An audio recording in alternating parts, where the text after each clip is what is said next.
ಇವರು ಬಸವರಾಜ ಸರ್ ಅಂತ. ಇವರು ಕಲಾವಿದರು. ಇವರು ವಿಜಯನಗರದ ಸುತ್ತಮುತ್ತ ಹಾರ್ಮೋನಿಯಂ ನುಡಿಸ್ಕೊಂಡು ಹಾರ್ಮೋನಿಯಂನಲ್ಲಿ ಹಾಡುಗಳನ್ನು ನುಡಿಸ್ತಾ ಇರ್ತಾರೆ. ದಾಸರ ಪದಗಳು ನುಡಿಸ್ತಾರೆ, ವಚನಗಳು ನುಡಿಸ್ತಾರೆ, ಭಕ್ತಿ ಪದಗಳನ್ನು ನುಡಿಸ್ತಾ ಇರ್ತಾರೆ.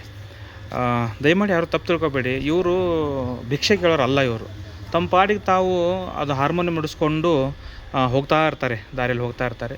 ಎಲ್ಲಾದರೂ ನಿಮಗೆ ಇವರು ಹಾರ್ಮೋನಿಯಂ ಸದ್ದು ನಿಮಗೆ ಕೇಳಿಸಿದರೆ, ಹಾರ್ಮೋನಿಯಂ ಸಂಗೀತ ನಿಮಗೆ ಕೇಳಿಸಿದರೆ ದಯಮಾಡಿ ಇವರಿಗೆ ಸಹಾಯ ಮಾಡಿ.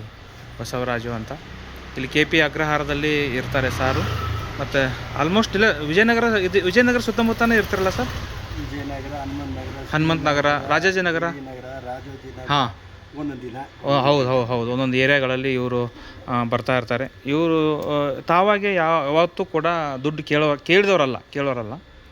ಭಿಕ್ಷೆ ಅಂತೂ ಖಂಡಿತವಾಗಿ ಕೇಳಲ್ಲ ಅವರು. ಆದರೆ ಅವರು ಮೊದಲಿನಿಂದನೂ ಸಂಗೀತದಲ್ಲಿ ತುಂಬ ಆಸಕ್ತಿ ಮತ್ತು ಸಂಗೀತವನ್ನು ಅವರು ಶಾಸ್ತ್ರೀಯ ಕಲ್ತಿದ್ದಾರೆ. ಇವರು ಇವತ್ತು ಕಷ್ಟದಲ್ಲಿರೋದರಿಂದ ಇವತ್ತು ಈ ಥರ ಒಂದು ಹಾಡುಗಳನ್ನು ನುಡಿಸ್ಕೊಂಡು ಹೋಗ್ತಾ ಇರ್ತಾರೆ. ದಯಮಾಡಿ ನಿಮ್ಮ ಕಣ್ಣಿಗೆ ಇವರು ಬಿದ್ದರೆ, ಇವರ ಹಾರ್ಮೋನಿಯಂ ಒಂದು ಸಂಗೀತ ನಿಮ್ಮ ಕಿವಿ ಮೇಲೆ ಬಿದ್ದರೆ ದಯಮಾಡಿ ಬಂದು ಇವರಿಗೆ ಎಷ್ಟು ಸಾಧ್ಯ ಆಗುತ್ತೋ ಅಷ್ಟು ಸಹಾಯವನ್ನು ಮಾಡಿ ಅಂತ ನಿಮ್ಮೆಲ್ಲ ನಾನು ಕೇಳ್ಕೊತಾ ಇದ್ದೀನಿ. ಬಸವರಾಜು ಅಂತ ಇವರು sir. Thank you sir, thank you.